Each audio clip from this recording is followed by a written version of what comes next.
चलिए ध्यान दीजिएगा, आज से आपका मेन टॉपिक स्टार्ट हो रहा है जो हमारा फिजिक्स का फर्स्ट चैप्टर है। और वो चैप्टर आपका क्या है? मात्रक और मापन। मतलब अगर हम भौतिकी की बात कर रहे हैं तो हमारा जो भौतिकी है वो किस पे डिपेंड है? मापन पे। भौतिकी किस पे डिपेंड है? मापन पे। अगर हम भौतिक विज्ञान की बात करते हैं तो भौतिक विज्ञान आपका कैसा विज्ञान है? मापन का। भौतिक विज्ञान मापन पर आधारित है।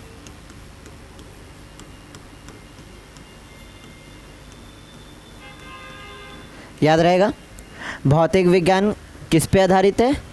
मापन पे। मतलब जितनी भी आपकी भौतिक राशि है उसको हम लोग क्या कर सकते हैं? माप सकते हैं।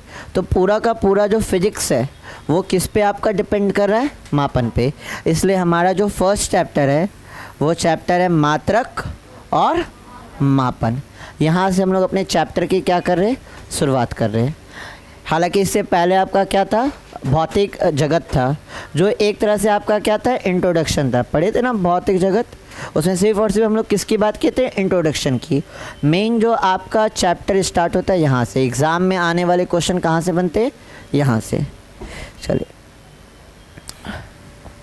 नीचे टॉपिक बना के लिखिएगा। हेडिंग लगा लिए थे ना चैप्टर का? हेडिंग सारे बच्चे लगा लिए थे ना?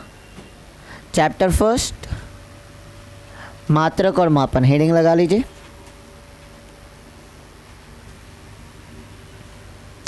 चैप्टर फर्स्ट मात्रक और मापन। नोट्स साथ साथ बनाते चलना है, ठीक है, ताकि ये लास्ट में आपको काम दे। बढ़े अब। चलिए पहला पॉइंट बनाइएगा, भौतिक विज्ञान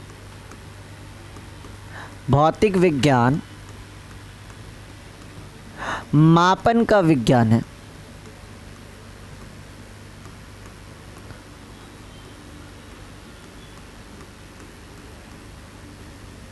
भौतिक विज्ञान कैसा विज्ञान है? मापन का। भौतिक विज्ञान मापन का विज्ञान है, ठीक है। एक शब्द में अगर फिजिक्स की बात किया जाए तो फिजिक्स हम उन सबको बोलेंगे जिनको हम लोग क्या कर सकते हैं? माप सकते हैं। मतलब पूरा जो हमारा भौतिक है वो किस पे डिपेंड कर रहा है? मापन पर, मेज़रमेंट पर। मतलब चीज़ों को हम लोग क्या कर सकते हैं? माप सकते हैं। क्लियर है ये चीज़? आगे ध्यान देते हैं।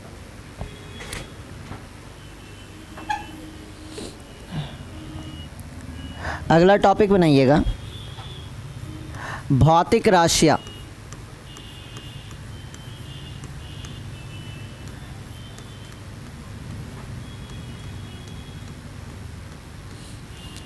अब यहाँ से चीज़ें स्टार्ट हो रही है, इसको बहुत ही अच्छे से समझना है सारे बच्चों को। भौतिक राशियाँ क्या है? सबसे पहला टॉपिक है हमारे 11th का, ध्यान देंगे। भौतिक राशियाँ क्या है इस पे बात करेंगे। अगर हम भौतिक राशि की बात करें तो सिंपल आपको एक शब्दों में याद रखना है कि वैसी राशियाँ जिसे हम लोग क्या कर सकते हैं? माप सकते हैं। वैसी राशियाँ जिसे हम लोग क्या कर सकते हैं? माप सकते हैं। वो सारी राशियाँ आपकी क्या कहलाती है? भौतिक राशियाँ। मतलब भौतिक विज्ञान में वो सब कुछ जिसे हम लोग क्या कर सकते हैं? माप सकते हैं, वो सब क्या है? भौतिक राशियाँ। जैसे आप घर से यहाँ तक आए तो आपको कुछ समय लगा होगा ना? क्या उस समय का मेज़रमेंट हो सकता है जितने टाइम में आप घर से यहाँ तक आए? हो सकता है आपके घर से आने में आपको 10 मिनट का टाइम लगा, तो आप बोलिएगा सर हमको 10 मिनट का समय लगा। तो क्या समय का मेज़रमेंट हो सकता है? तो समय को मापा जा सकता है। तो समय कैसी राशि है? भौतिक राशि। हम आपसे पूछे कि आप अपना वेट बताइए, आप बोले भैया मेरा वेट 50 kg है। क्या आप अपने वेट का मेज़रमेंट कर सकते हैं? मापन हो सकता है आपके वेट का? मापा जा सकता है। तो वेट कैसी राशियाँ है? भौतिक राशियाँ। क्या इस रूम का टेम्परेचर मेज़रमेंट कर सकते हैं? 25 डिग्री सेल्सियस में भी लगभग। तो रूम के टेम्परेचर को भी मेज़रमेंट किया जा सकता है। मतलब टेम्परेचर मेज़रमेंट कर सकते हैं। तो वो भी कैसी राशियाँ है? भौतिक राशियाँ। मतलब हमारे आसपास हम जिन भी चीज़ों को माप सकते हैं वो सब क्या है? भौतिक राशियाँ। क्लियर है? वैसी राशि जिसे मापा जा सकता है वो सब क्या है? भौतिक राशि। इस क्लासरूम का क्षेत्रफल निकाल सकते हैं, माप सकते हैं। क्षेत्रफल कैसी राशि हो जाएगी? भौतिक राशि। हम अपनी हाइट बता सकते हैं कि मेरी हाइट 5 फीट है, बता सकते हैं। एक लंबाई, तो लंबाई कैसी राशि हो जाएगी? भौतिक राशि। तो जो भी कुछ आपके मन में आ रहा है जिसे हम लोग क्या कर सकते हैं? माप सकते हैं, वो आपका क्या है? भौतिक राशि। क्लियर है? भौतिक राशि का सिंपल मतलब कि वैसी राशि है जिसे हम लोग क्या कर सकते हैं? माप सकते हैं। भौतिक राशि का सिंपल मतलब कि वैसी राशि है जिसे मापा जा सकता है। क्या किया जा सकता है? मापा जा सकता है। तो जिसे हम लोग माप सकते हैं वो आपकी क्या कहलाती है? भौतिक। ठीक है, एक लाइन में अगर कहा जाए तो भौतिक राशि वैसी राशि है जिसे हम लोग क्या कर सकते हैं? माप सकते हैं। लिखिएगा डेफिनेशन, लिखिएगा वे राशियाँ जिनके पदों में वे राशियाँ, इसका डेफिनेशन लिखिए। वे राशियाँ जिनके पदों में भौतिकी के नियमों को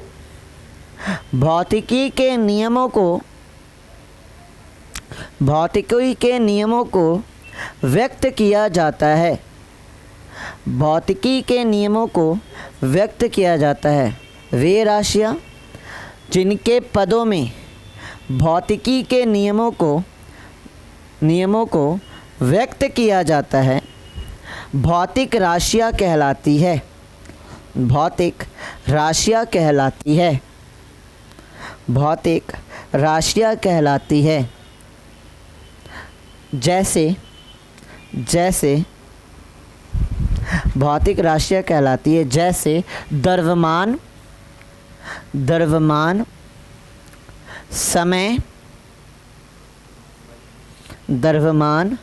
समय, लंबाई, क्षेत्रफल, वेग, बल इत्यादि।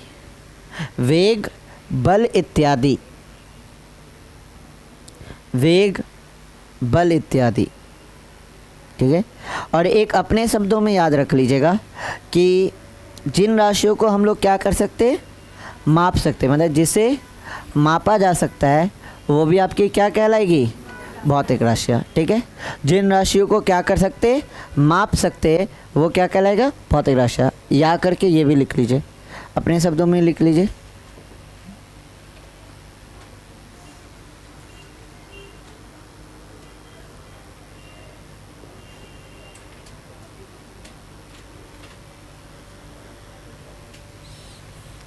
ठीक है, समझ गए ना भौतिक राशि क्या है? ठीक है, भौतिकी के नियमों को जिन पदों में व्यक्त किया जाता है वे क्या कहलाती है? भौतिक राशियाँ। या वैसी राशियाँ जिसे हम लोग क्या कर सकते हैं? माप सकते हैं, वो भी आपकी क्या कहलाती है? भौतिक राशियाँ। यहाँ तक सबका क्लियर है? अब ध्यान दीजिएगा। तो अब ज़रा कुछ ऐसा सोच के बताइए जिसे हम लोग नहीं माप सकते। कुछ ऐसा सोच के बताइए जिससे हम लोग नहीं माप सकते। कुछ ऐसी राशि बताइए जिसे हम लोग नहीं माप सकते। जो मापा जा सकता है वो तो भौतिक राशि है, जिन्हें नहीं माप सकते वो क्या होगी? सोचिए, कुछ ऐसा है क्या जिसे हम नहीं माप सकते? हवा का आप क्या मापना चाहते हैं? अगर आप एग्जांपल में हवा दे रहे तो हवा का क्या मापना चाहते हैं? वेग, स्पीड मापा जा सकता है। हवा का द्रव्यमान मापा जा सकता है। हवा का घनत्व मापा जा सकता है। हवा में क्या मापना चाहिए? संख्या उनके मॉलिक्यूल्स हो गए। हवा एयर मॉलिक्यूल्स हो गया, एयर में आपके छोटे छोटे एटम्स हो गए, तो उसको भी काउंट किया जा सकता है। क्या नहीं मापा जा सकता है? जैसे एग्जांपल समझिए, माँ का प्यार क्या मापा जा सकता है? अगर माँ के प्यार को बोला जाए तो वो तो क्या है? इन्फिनिटी है, अनंत है। इनको माप सकते हैं आप क्या कि मेरे से ज़्यादा प्यार करती है 5 केजी और छोटी बहन से 10 केजी प्यार करती है? होता है ना, छोटा बच्चा दुलारा होता है, ऐसा बोलते हैं क्या? मेरे से 5 केजी प्यार कर रही है और छोटे भाई बहन से 10 केजी प्यार कर रही है। चोट आपको लग गया, आप क्या बोलिएगा? भैया आइएगा, भैया हमको 10 मीटर चोट लग गया, देखिए ना। क्या चोट को आप माप सकते हैं? हम अगर गुस्सा है तो आप क्या गुस्से को मेजरमेंट कर सकते हैं कि कितना गुस्सा है? 5 kg गुस्सा है आज भैया, आज नहीं टोकेंगे, ऐसा होगा क्या? मतलब इमोशन को हम लोग क्या नहीं कर सकते, माप नहीं सकते। प्यार हो गया, चोट हो गया, गुस्सा हो गया, खुशी हो गया, दुख हो गया, क्या इनका मेज़रमेंट है? इनको किसी भी भौतिक पदों में व्यक्त कर सकते हैं क्या? तो जितने भी इमोशन है उसे मापा नहीं जा सकता, और जो मापा नहीं जा सकता वो भौतिक राशियाँ नहीं है। एक शब्द में जो मापा गया है दुनिया में वही क्या है, भौतिक राशि है। जिसका मेजरमेंट नहीं है वो भौतिक राशि नहीं है। क्लियर है?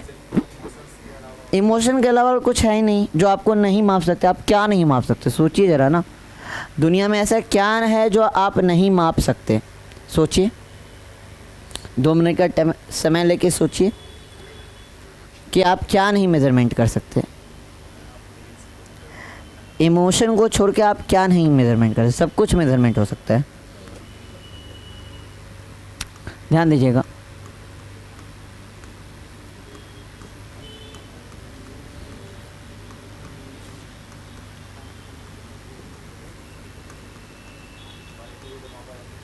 बल को, हाँ, बगल वाले को एक तमाचा दीजिए धीरे से, एक बार दीजिए ज़ोर से, पता चल जाएगा उसको बल का अनुभव। एक बार पता चलेगा कि एक बार 2 न्यूटन से मारा है, एक बार 5 न्यूटन से मारा है, तो बल का मेज़रमेंट हो सकता है ना? चलिए ध्यान दीजिएगा, भौतिक राशियों के प्रकार की बात करते हैं। ध्यान दीजिएगा, सारे बच्चे फोकस होइएगा। भौतिक राशियों के जब हम प्रकार की बात करते हैं तो इनके जो प्रकार है वो 2 आधार पर है। भौतिक राशि के जितने ही प्रकार है उनके 2 आधार है। एक आधार है, ध्यान दीजिएगा, दिशा के आधार पर। दिशा के आधार पर भौतिक राशियों के बांटा गया है। एक बार किसके आधार पर? दिशा के आधार पर। याद रखिएगा, दिशा के आधार पर भौतिक राशियाँ 2 प्रकार की होती है। कितनी प्रकार की? दिशा के आधार पर भौतिक राशियाँ कितनी प्रकार की? 2 प्रकार की। एक होता है आपका अदिश राशि, और दूसरा क्या होता है आपका सदिश राशि। बहुत कुछ रिकॉल होगा, मतलब जो पढ़े वो सब आएगा। हाँ, एक होती है अदिश राशि और दूसरी क्या होती है, सदिश राशि। ये किसके आधार पे हैं? दिशा के आधार पर। किसके आधार पर हैं? तो भौतिक जितनी भी भौतिक राशियाँ है, जितनी भी, सबको दिशा के आधार पे कितने भागों में डिवाइड किया गया है? 2 भागों पे, अदिश राशि और, ठीक है, एक ये। दूसरा,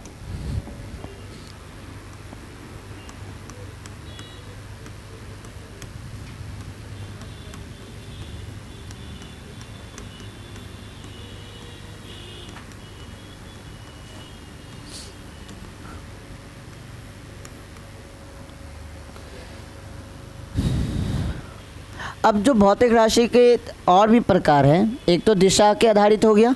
दिशा के आधारित पे कितना था? 2, अदिश राशि और, अच्छा, भौतिक राशि निर्भरता के आधार पर। किसके आधार पर?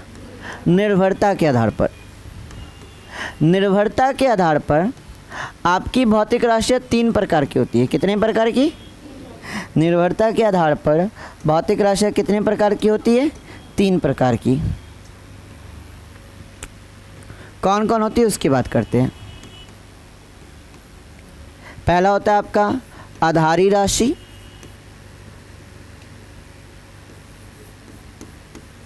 आधारी राशि। फिर होता है आपका व्युत्पन्न राशि, व्युत्पन्न राशि। और तीसरा होता है संपूरक राशि। तीसरा क्या होता है? संपूरक राशि। तो भौतिक राशि को जो बांटा गया है वो 2 आधार पे बांटा गया है। एक है आपके दिशा के आधार पर। दिशा के आधार पर कौन कौन? आपका दिशा के आधार पर है अदिश राशि और सदिश राशि। और दूसरा आपका किस पे? निर्भरता के आधार पे। और निर्भरता के आधार पे कितने प्रकार के? 3 प्रकार के, आधारी, व्युत्पन्न, संपूरक। आधारी, व्युत्पन्न, संपूरक। हुआ याद? नोट करेंगे फटाफट, सारे बच्चे फटाफट नोट करेंगे।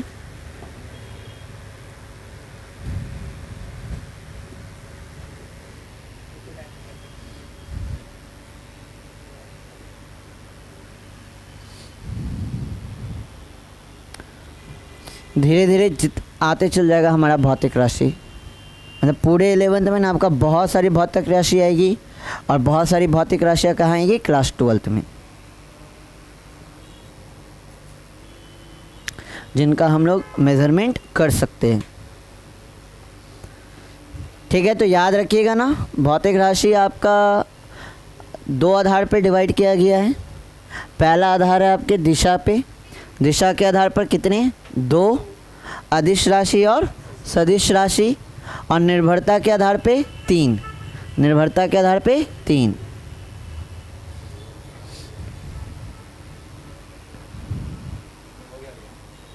हो गया ये सभी का। चलिए, निर्भरता के आधार पे कितनी है, ये 3 है। आधारी राशि, व्युत्पन्न राशि, संपूरक राशि। आधारी, व्युत्पन्न और संपूरक, फटाफट नोट कीजिए।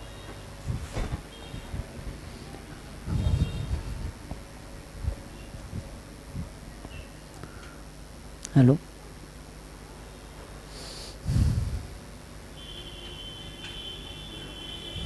आगे बढ़े।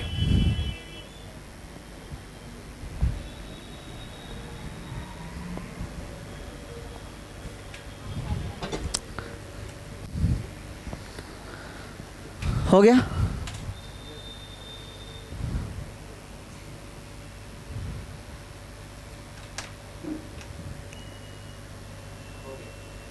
चलें, एक एक करके हम लोग सारी राशियों को पढ़ेंगे। सबसे पहले हम लोग जानेंगे मूल या आधारी भौतिक राशियाँ। टॉपिक बनाइए नीचे, भौतिक राशियाँ। इंग्लिश में इसको बोलते हैं फंडामेंटल फिजिकल क्वांटिटी। क्या बोलते हैं, फंडामेंटल फिजिकल क्वांटिटी। मूल या आधारी भौतिक राशियाँ, फंडामेंटल फिजिकल क्वांटिटी इसको बोलते हैं। चलिए ध्यान दीजिएगा, मूल या आधारी राशि का क्या मतलब होता है, या फंडामेंटल वर्ड का मतलब क्या होता है। फंडामेंटल मतलब जो क्या का काम करे, बेस का, बाकी सब किस पे डिपेंड करेंगे, इस पे। मतलब आधारी राशि वैसी राशियों को माना जाता है जो एक दूसरे पर निर्भर नहीं करती। आधारी राशि वैसी राशियों को बोला जाता है या माना जाता है जो एक दूसरे पे निर्भर नहीं करती, मतलब जो स्वतंत्र मानी जाती है। वो राशियाँ किसी पे भी डिपेंड नहीं करेगी, और इसकी संख्या ज़्यादा नहीं है। इसकी संख्या है कितनी, 7। इसकी संख्या कितनी है, 7। आधारी राशि की संख्या कितनी है, 7। ये किसी पे भी डिपेंड नहीं करती, ये स्वतंत्र है। लिखिएगा, डेफिनेशन लिखिए, वे राशियाँ जो एक दूसरे पर, वे राशियाँ जो एक दूसरे पर निर्भर नहीं करती, जो एक दूसरे पर निर्भर नहीं करती, बल्कि पूर्ण रूप से स्वतंत्र होती है। वे राशियाँ जो एक दूसरे पर निर्भर नहीं करती बल्कि पूर्ण रूप से स्वतंत्र होती है, मूल या आधारी राशियाँ कहलाती है। मूल या आधारी राशियाँ कहलाती है। मूल या आधारी राशियाँ कहलाती है।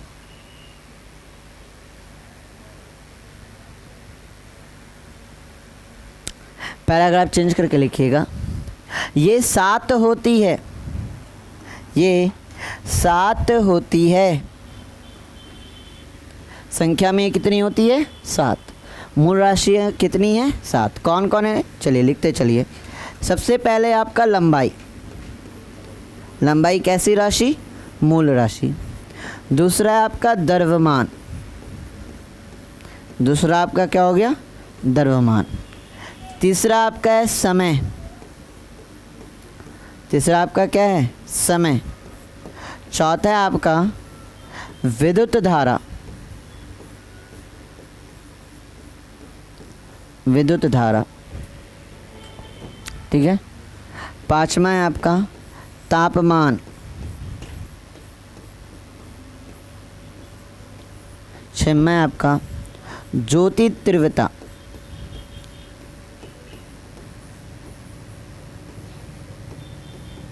और सातवां है पदार्थ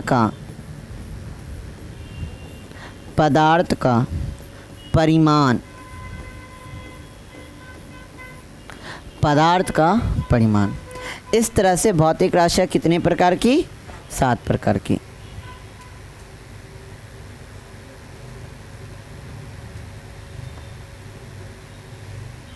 क्लियर है?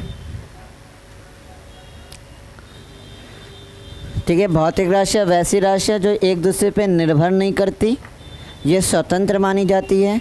संख्या में कितने होते हैं? 7। लंबाई, समय, द्रव्यमान, विद्युत धारा, ज्योति तीव्रता, तापमान और पदार्थ का परिमाण।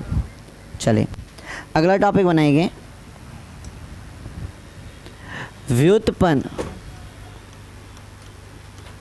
व्युत्पन्न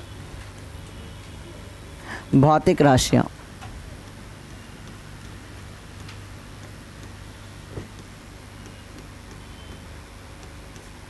ड्राइव्ड फिजिकल क्वांटिटी, व्युत्पन्न भौतिक राशियाँ, ड्राइव्ड फिजिकल क्वांटिटी। ध्यान दीजिएगा। आधारी राशि के बारे में हमने ये जाना कि आधारी राशि एक ऐसी राशि है जो एक दूसरे पर निर्भर नहीं होती और ये क्या मानी जाती है? स्वतंत्र। जबकि व्युत्पन्न राशियाँ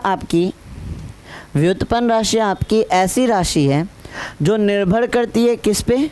आधारी राशि पे। जो किस पे निर्भर करती है?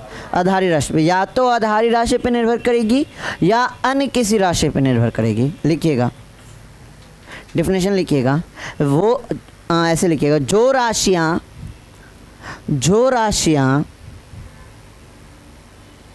मूल राशियों के पदों में, जो राशियाँ मूल राशियों के पदों में व्यक्त की जाती है, जो राशियाँ मूल राशियों के पदों में व्यक्त की जाती है या अन्य राशियों पर निर्भर करती है, या अन्य राशियों पर निर्भर करती है, वे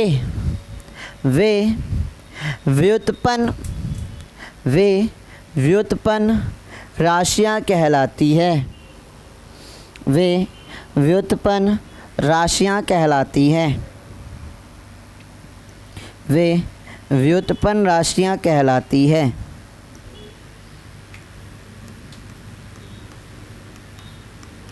ठीक है। व्युत्पन्न वैसी राशियाँ हैं जो किस पे निर्भर कर रही है? या तो आधारी राशि पे या किसी अन्य राशि पे। वो राशियों को हम लोग क्या कहेंगे? व्युत्पन्न। 7 हो गए आधारी। इन 7 को छोड़कर, 7 याद कर लिए ना, लंबाई, समय, द्रव्यमान, विद्युत धारा, ज्योति तीव्रता, पदार्थ का परिमाण। ये 7 को छोड़कर जितनी भी भौतिक राशियाँ होगी वो कैसी राशियाँ होगी? व्युत्पन्न। क्योंकि बाकी जितनी की भी उत्पत्ति हुई है या जितने भी भौतिक राशियाँ बने हैं वो इन 7 पर ही क्या करते हैं? निर्भर करते हैं। इसलिए आपका बाकी जितनी भी राशियाँ वो कैसी हो जाएगी? व्युत्पन्न राशि। समझाते हैं कैसे? जैसे देखिएगा, समझिएगा, चाल की बात करते हैं। चाल बराबर क्या होता है? दूरी बटे समय। चाल बराबर होता है दूरी बटे समय। अच्छा, दूरी को क्या में मापेंगे? लंबाई ना। इस रूम का बोलेगे यहाँ से यहाँ तक दूरी निकालिए, तो आप तो यहाँ से इस दीवार से पीछे वाले दीवार तक की क्या निकालिएगा? लंबाई। तो लंबाई और समय से, तो लंबाई भी कैसी राशि? आधारी। समय भी कैसी राशि? इन दोनों से मिलके कौन बना? चाल। चाल कैसी राशि? व्युत्पन्न। क्योंकि चाल किस पे डिपेंड कर रहा है? दूरी और समय पर। तो निर्भर कर रहा है ना चाल दो राशियों पे, दूरी और समय पे। तो चाल कैसी राशि हो जाएगी? व्युत्पन्न। क्लियर है? आगे देखते हैं। और क्षेत्रफल। क्षेत्रफल बराबर क्या होता है? लंबाई गुना चौड़ाई होता है ना। अब इस रूम का हम आपको बोलेंगे क्षेत्रफल निकालने, तो यहाँ से यहाँ तक लंबाई मेजरमेंट कीजिएगा और यहाँ से यहाँ तक क्या मेजरमेंट कीजिएगा, चौड़ाई। चौड़ाई भी तो एक प्रकार का लंबाई है ना, आप मीटर स्केल से तो यहाँ से यहाँ तक की लंबाई मेजरमेंट कीजिएगा। तो क्षेत्रफल जो है वो डिपेंड कर रहा है चौड़ाई और लंबाई पे, और ये दोनों कैसी राशि, आधारी राशि। आ रहा है समझ में? तो क्षेत्रफल जो बना व्युत्पन्न राशि वो डिपेंड कर रहा है किस पे, आधारी राशि पे। और देखिए आयतन, आयतन क्या होता है, लंबाई गुना चौड़ाई गुना ऊंचाई। इस रूम का अगर हम लोग आयतन निकालने बोले तो आप क्या मेज़रमेंट कीजिएगा, लंबाई मेज़रमेंट कीजिएगा, चौड़ाई मेज़रमेंट कीजिएगा और क्या मेज़रमेंट कीजिएगा, ऊंचाई। तो ये तीनों आपका लंबाई चौड़ाई ऊंचाई, ये कैसी राशि है, आधारी राशि। इन तीनों से मिलके कौन बना, आयतन। आयतन कैसी राशि, व्युत्पन्न राशि। आ रहा है समझ में? त्वरण के बारे में क्या पढ़े थे, त्वरण होता है वेग बटे समय। समय कैसी राशि, आधारी राशि, और वेग कैसी राशि, व्युत्पन्न राशि। मतलब त्वरण हम क्या बताए थे, व्युत्पन्न राशि आपका या तो आधारी राशि पर निर्भर करेगी या अन्य राशियों पर निर्भर करेगी। तो चाल और वेग आप समझ रहे हैं ना, चाल और वेग ये कैसी राशि है, व्युत्पन्न राशि है। और त्वरण किस पे डिपेंड कर रहा है, एक तो है आपका पहले से वेग जो व्युत्पन्न राशि है, और दूसरा किस पे डिपेंड कर रहा है, समय, आधारी राशि पे। इससे क्या बना आपका त्वरण। अगर हम और एक एग्जांपल लास्ट बल की बात करते हैं, बल बराबर क्या होता है, द्रव्यमान गुना त्वरण। बल बराबर क्या होता है, द्रव्यमान गुना त्वरण। तो द्रव्यमान कैसी राशि, आधारी राशि। द्रव्यमान कैसी राशि, आधारी राशि। और त्वरण कैसी राशि, व्युत्पन्न राशि। ये दोनों से मिलके आपका क्या बना है, बल। ये दोनों से मिलके आपका क्या बना है, बल। तो बल आपकी कैसी राशि हो जाएगी, व्युत्पन्न राशि। आया समझ में? 7 को याद रख लीजिए, 7 आपके फंडामेंटल है। उनको छोड़कर जहाँ कहीं भी जो भी राशियाँ आएगी वो सारी की सारी किस में जाएगी, व्युत्पन्न राशि में। क्लियर है? नोट कीजिए एग्जाम्पल, कुछ एग्जाम्पल नोट कर लीजिए, आगे बढ़ेंगे।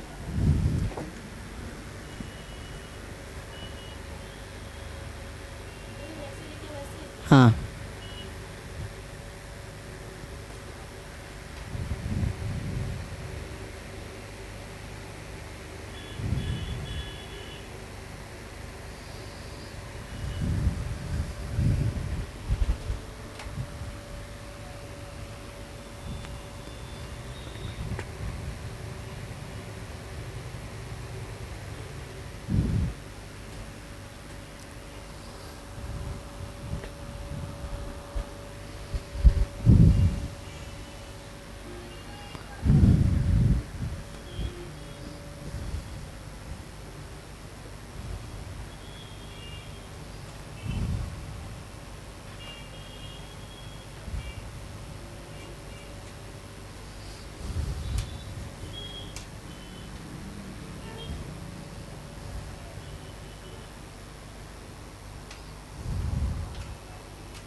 क्लियर है यहाँ तक सबका? आगे बढ़े। अच्छा, निर्भरता के आधार पे बात कर रहे हैं ना, आधारी देखें, व्युत्पन्न देखें, एक तीसरा था कौन, संपूरक राशि।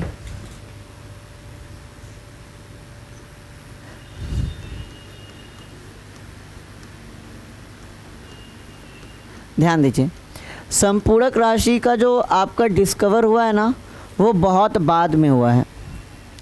पहले सबसे पहले आधारी राशि बनाया गया, आधारी राशि बन गया तो फिर क्या उत्पन्न हुआ आपका, व्युत्पन्न राशियाँ।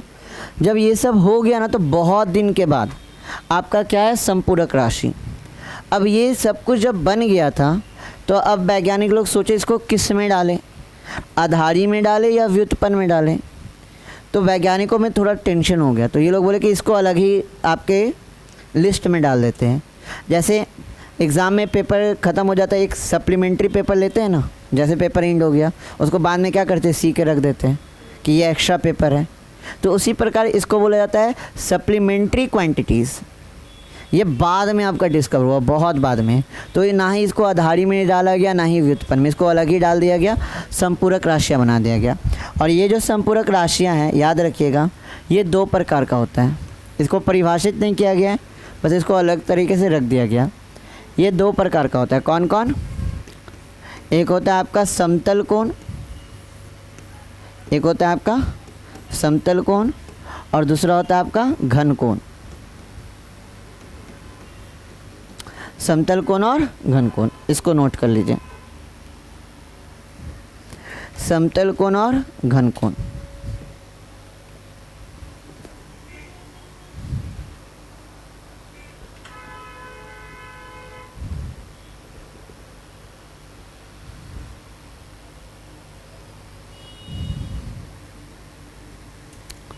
समतल कोण और घन कोण हो गया। चलिए ध्यान दीजिएगा इधर,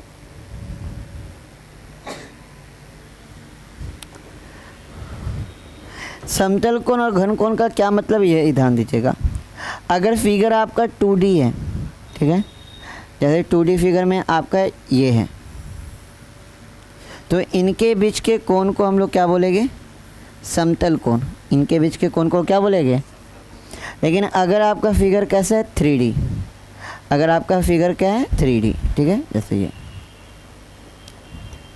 आपका फिगर है 3D, ऐसा कुछ, तो यहाँ पे इनके बीच का जो कोण होगा, ये कोण क्या होगा? घन कोण। जैसे बर्थडे कैप है ना, बर्थडे कैप के बीच में जो कोण बनेगा कॉर्नर पे, वो कोण कैसा कोण होगा? घन कोण। 2D है, जो एंगल बन रहा है वो क्या है? समतल कोण। 3D फिगर है, जो कोण बनेगा वो क्या होगा? घन कोण। ये भी ड्रॉ कर लीजिए नीचे, आगे बढ़ेंगे।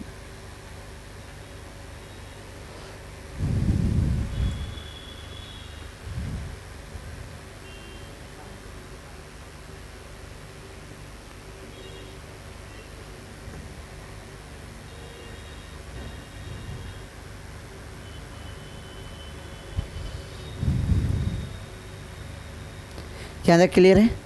ये तो निर्भरता के आधार पे हो गया। अब एक था किसके आधार पे? दिशा के आधार पे, ठीक है। दूसरा किस पे आपका हो गया ये चीज़? दिशा के आधार पे। अब दिशा के आधार की बात कर रहे हैं, तो दिशा के आधार पे आपकी भौतिक राशियाँ कितने प्रकार की? 2 प्रकार की। पहला कौन है आपका? अदिश राशियाँ। टॉपिक बनाइए नीचे। पहला कौन है आपका? अदिश राशियाँ।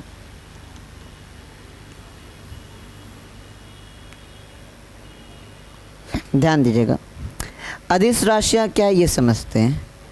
देखिए, वैसी राशियाँ जिनमें केवल और केवल क्या होता है? परिमाण होता है, मतलब जिन्हें व्यक्त करने के लिए हमें केवल किसकी आवश्यकता होती है? परिमाण की। तो वैसी भौतिक राशियों को हम लोग क्या कहते हैं? अदिश राशियाँ। जैसे हम आपसे पूछे कि आपका लंबाई क्या है, आप बोल दिए भैया 5 फीट।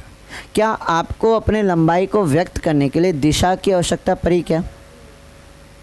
क्या दिशा की आवश्यकता पड़ी क्या? आपने केवल और केवल क्या बता दिया? लंबाई। हालांकि ये तो अभी इंट्रोडक्शन हो रहा है अदिश और सदिश का, मेन ये एक चैप्टर बन जाएगा आगे चल के। चैप्टर 4 आएगा वेक्टर सदिश, वहाँ पे और इन डेप्थ में इस पे चलेंगे, पूरा वहाँ पे डेप्थ में चलेंगे। फिलहाल ये मोटा मोटी आंसर दीजिए। अगर हम आपसे हाइट पूछे, आपने बोल दिया भैया मेरा हाइट है 5 फीट, क्या आपको अपने हाइट को बताने के लिए दिशा की आवश्यकता पड़ती है क्या? किसी को सुने कि वो अपना हाइट बता रहा है 5 मीटर पूरब की ओर? कभी सुने हैं क्या? आपने 5 फीट बोला, हम समझ गए, मतलब आपकी लंबाई के लिए 5 फीट एक सफिशिएंट डाटा है जिसके द्वारा हम समझ गए कि हाँ 5 फीट का मतलब क्या हो रहा है। जैसे हम आपसे समय पूछें, आपसे समय पूछे कि समय बताइए कितना हुआ,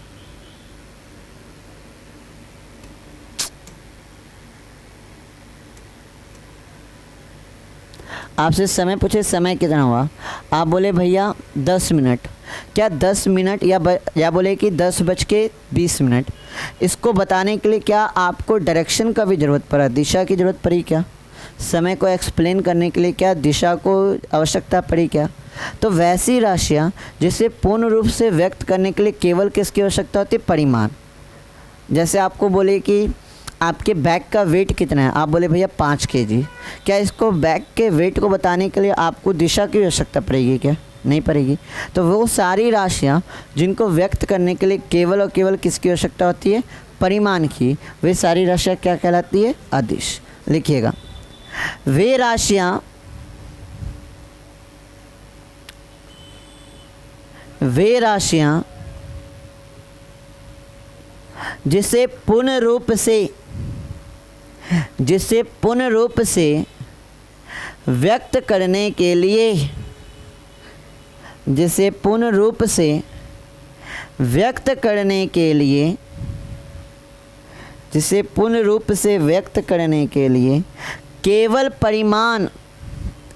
केवल परिमाण की आवश्यकता होती है।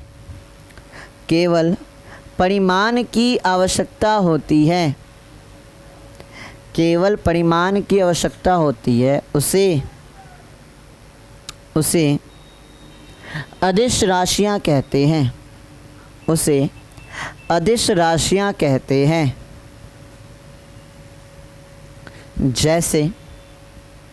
जैसे लंबाई, समय, द्रव्यमान इत्यादि। जैसे लंबाई, समय, द्रव्यमान आदि। हो गया। अगला पॉइंट कीजिएगा, सदिश राशियाँ।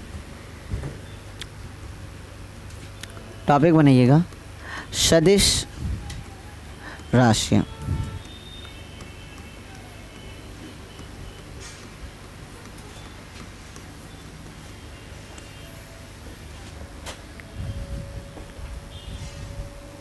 ध्यान दीजिए, कुछ ऐसी भौतिक राशियां हैं जिनको परिमाण और दिशा दोनों से व्यक्त किया जा सकता है। जिसको परिमाण और दिशा दोनों से व्यक्त किया जाता है, तब वो राशियां क्या होती है? सदिश। मतलब वैसी राशियां जिन्हें पूर्ण रूप से व्यक्त करने के लिए परिमाण और दिशा दोनों की आवश्यकता होती है, वे राशियां क्या कहलाती है? सदिश। अब ज़रा सोचिए कौन हो सकती है? बल जब भी लगाते किसी वस्तु पे तो एक निश्चित दिशा पे। जैसे आपका एक कार है और कार पंचर हो गया और हमें पंचर की दुकान पे लेके जाना, और पंचर की दुकान इस दिशा में है, तो बल क्या लगाइएगा? उसी दिशा में ना। एक तो परिमाण लगेगा 10 न्यूटन 15 न्यूटन का परिमाण लगा रहे हैं, लेकिन एक निश्चित दिशा में लगा रहे हैं ना। अगर इस साइड हमें जाना होगा तो हम बल क्या लगाएंगे? इस डायरेक्शन में। तो एक तो परिमाण आ रहा है कि 10 न्यूटन का हम उस वस्तु पे बल लगा रहे हैं, और साथ ही साथ एक निश्चित दिशा में लगा रहा है। तो परिमाण और दिशा आपकी आवश्यकता होती है किसे व्यक्त करने के लिए? बल को। तो बल कैसी राशि हो जाएगी? सदिश। उसी प्रकार वेग, विस्थापन, बल आघूर्ण, ये सारी कुछ ऐसी राशियाँ हैं। विद्युत क्षेत्र, ये कुछ ऐसी राशियाँ जिन्हें व्यक्त करने के लिए परिमाण और क्या चाहिए? दिशा। तो वे सारी राशियाँ जिन्हें पूर्ण रूप से व्यक्त करने के लिए परिमाण और दिशा दोनों की आवश्यकता होती है, वो क्या कहलाती है? सदिश राशियाँ। लिखिए। और एक और नियम होता है, एक और कंडीशन होता है सदिश के लिए, लेकिन वो अभी नहीं पढ़ेंगे, वो पढ़ेंगे सदिश वाले चैप्टर में। वो मेन है, वो मेन कंडीशन है सदिश होने के लिए। लिखिएगा, वे राशियाँ जिसे व्यक्त करने के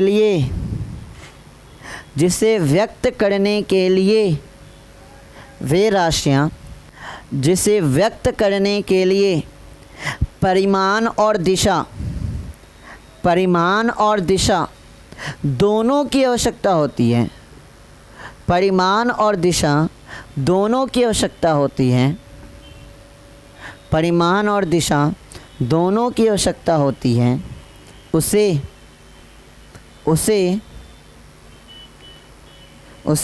सदिश राशियाँ कहते हैं। उसे सदिश राशियाँ कहते हैं।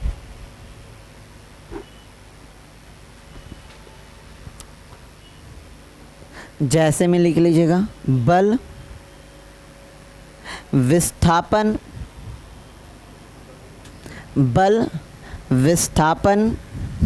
वेग, विद्युत क्षेत्र इत्यादि।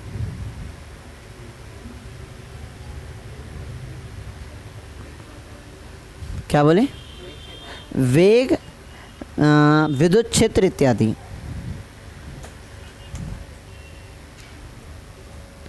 अब ध्यान दीजिएगा,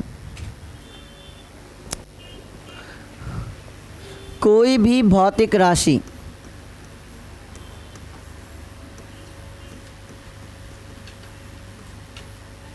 कोई भी भौतिक राशि में आपका दो चीज़ होता है। भौतिक राशि में कितने चीज़ होते हैं? दो चीज़। एक होता है परिमाण और दूसरा होता है आपका मात्रक। एक होता है परिमाण और दूसरा क्या होता है? मात्रक। भौतिक राशि में कितनी चीज़ होते हैं? दो। एक होता है परिमाण और दूसरा मात्रक। जैसे हम लोग बोले 5 kg, 5 kg, तो 5 क्या हो गया? परिमाण, और kg क्या हो गया? मात्रक। बिना आपके इन दोनों के भौतिक राशि को पूर्ण रूप से आप व्यक्त नहीं कर सकते। जैसे एक सिंपल से एग्जांपल देते, अगर मात्रक नहीं होता तो कितना प्रॉब्लम होता। जैसे आपको मम्मी बोलती कि जाओ बनिए के दुकान से चावल ले आओ, और आप जाके दुकानदार को बोलते हैं कि 5 चावल दो, 5 चावल दो, केवल परिमाण बोले 5 चावल दो। क्या आपने सफिशिएंट डाटा उस बनिए को दिया? क्या 5 से वो 5 दाना उठाएगा, लो निकलो, और घर जाइए तो मम्मी से अलग लपड़ थप्पड़ चलेगा। तो एक सफिशिएंट डाटा दीजिएगा ना। 5 बोलने से क्या वो अंडरस्टूड हो गया कि 5 kg चाहिए या 5 ग्राम चाहिए? तो 5 के साथ एक सफिशिएंट मात्रक आप जोड़े कि हमको 5 kg क्या दीजिए? चावल दीजिए।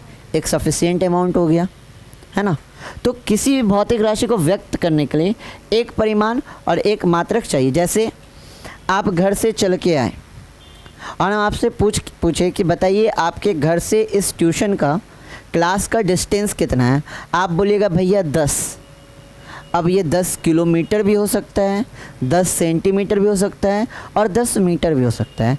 क्या 10 बोलने से आपने पूर्ण रूप से भौतिक राशि को व्यक्त कर दिया? क्या हम समझ जाएंगे? आप 10 बोले तो आप 10 किलोमीटर चल के आए, 10 मीटर चल के, या 10 सेंटीमीटर चल के आए।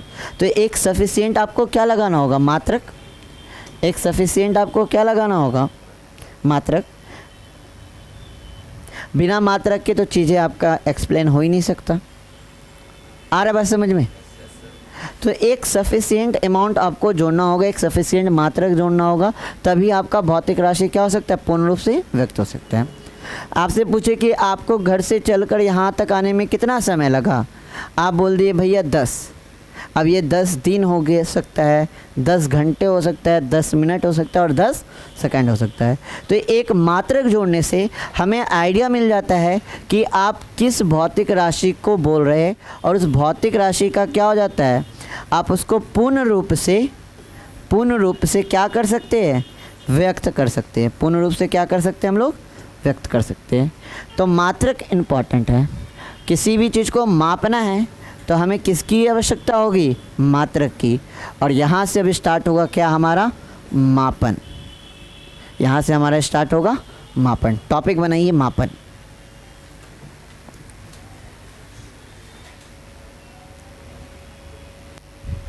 मापन लिख के डैश दीजिएगा। लिखिएगा मात्रकों से, यहाँ से मज़ा आ जाएगा।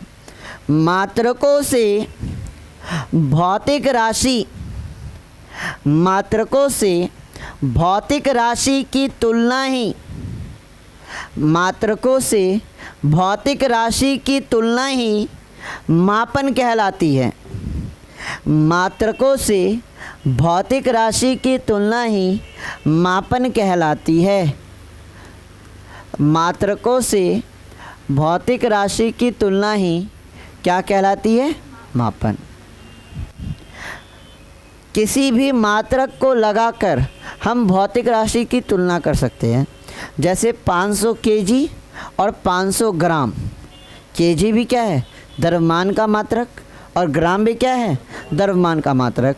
तो मात्रक लगाने से इन भौतिक राशियों की क्या कर सकते हैं? तुलना कर सकते हैं। 5 kg बहुत ज़्यादा है और 5 ग्राम क्या है? बहुत कम है। तुलना हो गया ना। 5 kg अगर हम चावल लेने जा रहे तो वो बहुत है, और 5 ग्राम क्या है? बहुत कम है। तो भौतिक राशि मतलब मापन का मतलब है कि मात्रकों से भौतिक राशि की तुलना ही क्या कहलाती है? मापन। अब ये मात्रक क्या है भैया? मात्रक कौन सा नमूना है इसको बताइए ज़रा। सबसे पहले मात्रक जो है ना वो मानी गई है। मात्रक जो है वो मानी गई है। सबसे पहला और सबसे इम्पॉर्टेंट, मात्रक क्या है? मानी गई। ऐसा नहीं कि ब्रह्मा जी आए थे स्टार्टिंग में, लो ये 1 kg का बटकारा, या से 1 केजी कहलाएगा। 1 मीटर इतना ही लंबा होगा, ब्रह्मा जी आके नहीं बताए। ये क्या है, लोगों का समूह बैठा और इसको माना गया कि इतना भारी होगा ना, इतना वजन होगा ना, इसको 1 केजी कहेंगे, इतना दूरी होगा ना, इसको 1 मीटर कहेंगे।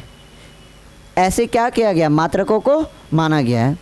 ज्ञानी पुरुष जो हो गए पहले के, उनका एक समूह बैठा होगा और उन्होंने एक डिसीजन लिया होगा कि इतना अगर होगा तो इतना को ही हम लोग 1 केजी मानेंगे, इससे कम 1 केजी नहीं होगा, इससे ज़्यादा 1 केजी नहीं होगा। इतना अगर भार होगा किसी चीज़ का, वजन होगा, तो वो क्या होगा, 1 केजी।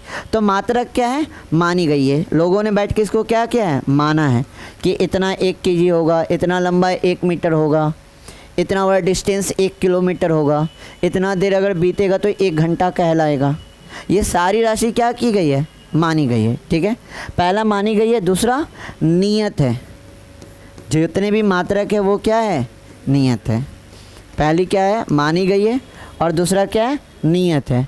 1 केजी में 1000 ग्राम ही होगा, 1 घंटे में 3600 सेकेंड ही हो गए, ना ज़्यादा हो सकता है ना ही कम हो सकता है, मतलब नियत है। 1 केजी मतलब इतना ही होगा, कांस्टेंट, उसमें हम कोई भी फेरबदल नहीं कर सकते। तो मात्रक क्या है, मानी गई है, और क्या है, नियत है।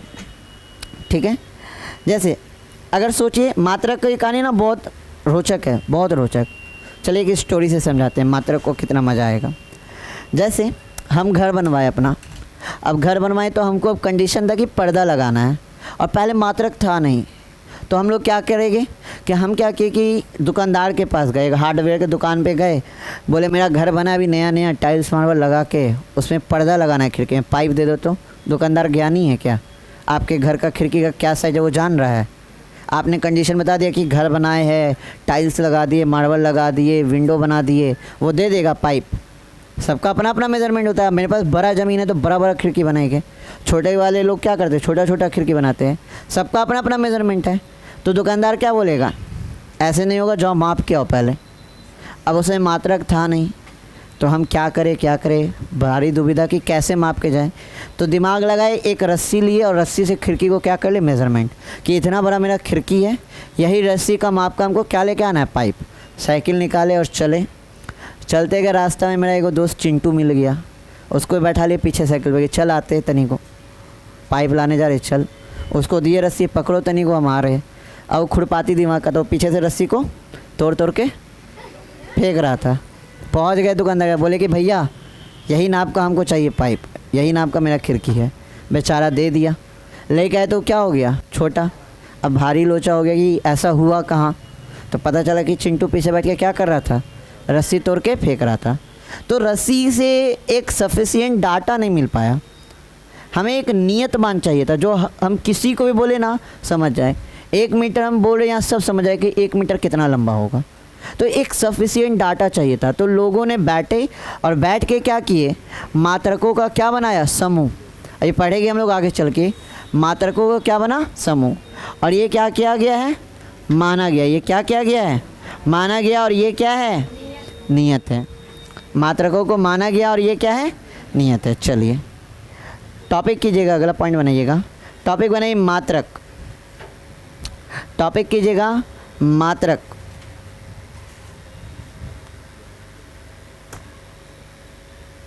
बोले, लिखिएगा, प्रत्येक भौतिक राशि, प्रत्येक भौतिक राशि, प्रत्येक भौतिक राशि की माप के लिए, प्रत्येक भौतिक राशि की माप के लिए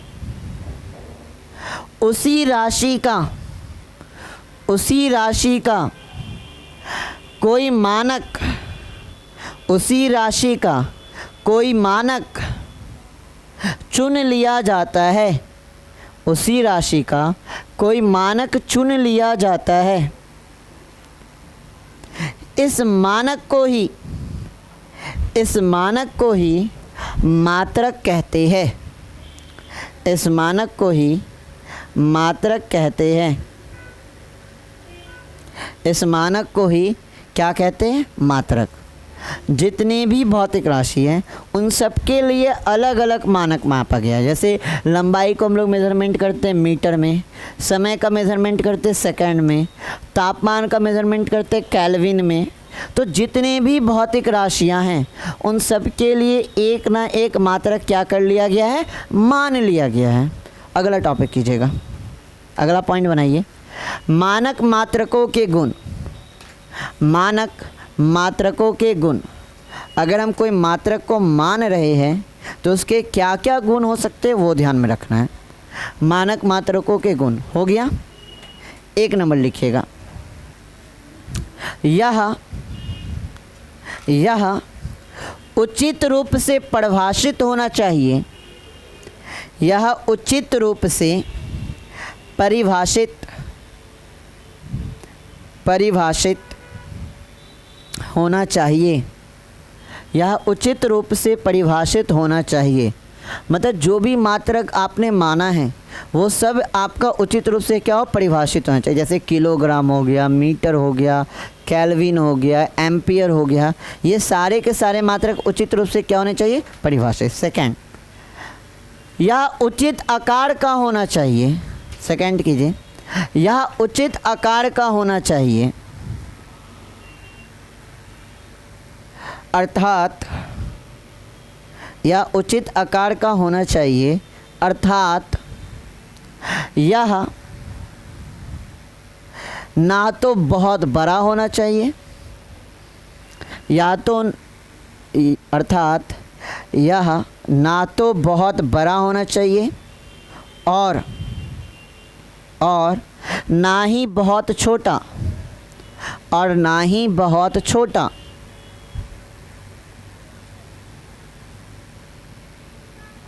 ठीक है, मतलब जो भी मात्रक हम माप रहे वो बहुत बड़ा भी नहीं होना चाहिए और बहुत छोटा नहीं। जैसे केजी को मापे, केजी द्रव्यमान का मात्रक केजी, ये बहुत बड़ा भी नहीं है और बहुत छोटा भी नहीं है।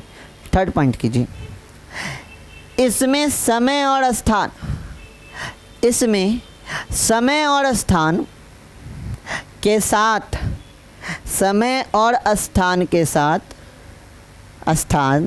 समय और स्थान के साथ परिवर्तन नहीं होना चाहिए, परिवर्तन नहीं होना चाहिए, समय और स्थान के साथ परिवर्तन नहीं होना चाहिए। कहने का क्या मतलब है ये समझते हैं। समय और स्थान मतलब अगर आज हम किसी चीज़ को, द्रव्यमान को क्या माप रहे केजी में, तो 10 साल पहले क्या कुछ और चीज़ में मापते थे क्या? 10 साल पहले भी तो द्रव्यमान का मात्रक केजी था। क्या समय के साथ बदल गया क्या? 10 साल पहले केजी था, आज कुछ और मात्रक है द्रव्यमान का। अब आने वाले टाइम में भी द्रव्यमान का मात्रक क्या होगा? केजी होगा। क्या समय के साथ परिवर्तन कर रहा है क्या? हर एक 10 साल के बाद आपका मात्रक चेंज नियत है। दूसरा, स्थान पे परिवर्तन के साथ भी नहीं बदलना चाहिए। अगर हम लोग द्रव्यमान का मात्रक केजी ले रहे हैं तो आप दुनिया के किसी भी कोने में जाएंगे तो द्रव्यमान का मात्रक क्या होगा? केजी। एक है अपना लोकल मात्रक भी होता है, जैसे हम लोग यूज़ करते पौवा, पावर दीजिए, पावर आलू है ना, या एक पाव बोलते हैं। एक पाव क्या है? ये लोकल मात्रक है, ये सर्व जगह मान नहीं है। अब अमेरिका में जाके बोलिए कि एक पाव आलू दीजिए तो बोलेगा लो आलू खाओ, एक पाव समझ पाएगा।